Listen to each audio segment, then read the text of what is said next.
કોર્ટમાં 10,000 રૂપિયાના ભરણ પોષણ માટે થયો એસિડ એટેક। 70 વર્ષના આયુર્વેદિક તબીબે જાહેરમાં પત્ની ઉપર ફેંક્યો એસિડ। જુઓ જજની હાજરીમાં જ બનેલી આ ઘટના।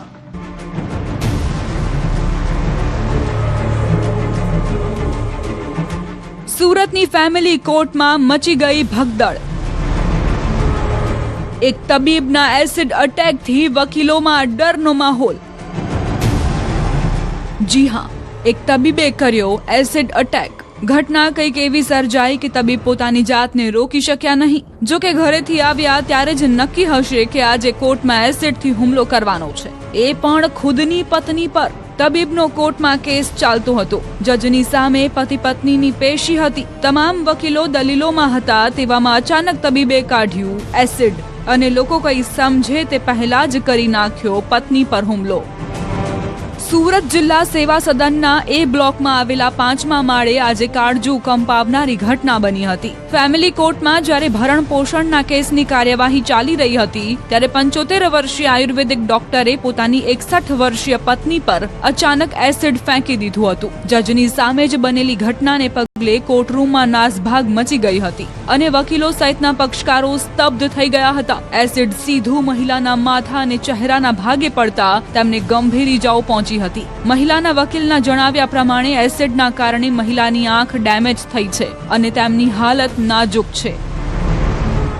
ફેમિલી કોર્ટનો ઝઘડો હતો બંનેનો પતિ પત્નીનો ઘણા વર્ષથી, પણ એ જે વિનોદભાઈ છે સામાવાળા, એમના ઉપર અગાઉ પણ 307નો ગુનો ઓલરેડી નોંધાયેલો છે। એમણે કોર્ટમાં જુબાની આપવા આવ્યા તે સમયે અટેમ્પ્ટ ટુ મર્ડર કરેલું છે પત્ની ઉપર અને તે ટાઈમનો કેસ પણ ચાલુ છે। બેલ આઉટ થયેલા છે અને અત્યારે ખોરાકીનો કેસ પણ ચાલુ હતો। ખોરાકીની રિકવરી આપવી ન પડે તેથી કરીને એમણે એમની પત્ની ઉપર ફરી વખત આ અટેમ્પ્ટ ટુ મર્ડર એસિડ છાંટીને કરેલું છે। આરોપી પતિ કાપડની કોથળીમાં એસિડની બોટલ છુપાવીને લાવ્યો હતો। તેની કોથળીની તપાસ કરતા તેમાંથી એક નાની ડાયરી પણ મળી આવી છે। એસિડ અટેક કર્યા બાદ આરોપીએ પોતાની કોથળીમાંથી કોઈ ઝેરી પાવડર જેવો પદાર્થ ખાઈ લેતા તેને પણ સારવાર માટે નવી સિવિલ હોસ્પિટલ ખસેડવામાં આવ્યો છે।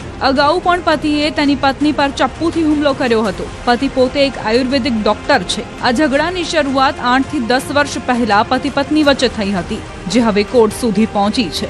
પહેલા પણ નાના મોટા ઝઘડા કોર્ટ અને ઘરમાં ચાલતા રહેતા હતા, પરંતુ માણસ કોર્ટમાં ત્યારે જ આવે છે જ્યારે હદ પાર થઈ જાય અને તે ન્યાય મેળવવા માંગતો હોય। કોર્ટ દ્વારા 10,000 રૂપિયાના અંતરિમ ભરણ પોષણનો આદેશ આપવામાં આવ્યો હતો। પૈસા ન ચૂકવવા પડે એટલા માટે તબીબે આ કારસો ઘડ્યો હોય તેવું દેખાય છે। જો કે ઉમરા પોલીસ આ કેસમાં દૂધનું દૂધ અને પાણીનું પાણી કરશે। જે પ્રકારે કોર્ટ ચાલી રહી છે, કોર્ટમાં પતિ પત્નીના ઝઘડાના મેટરો ચાલી રહી છે, તેવામાં એક પતિ પોતાની પત્ની ઉપર એસિડ નાખે છે।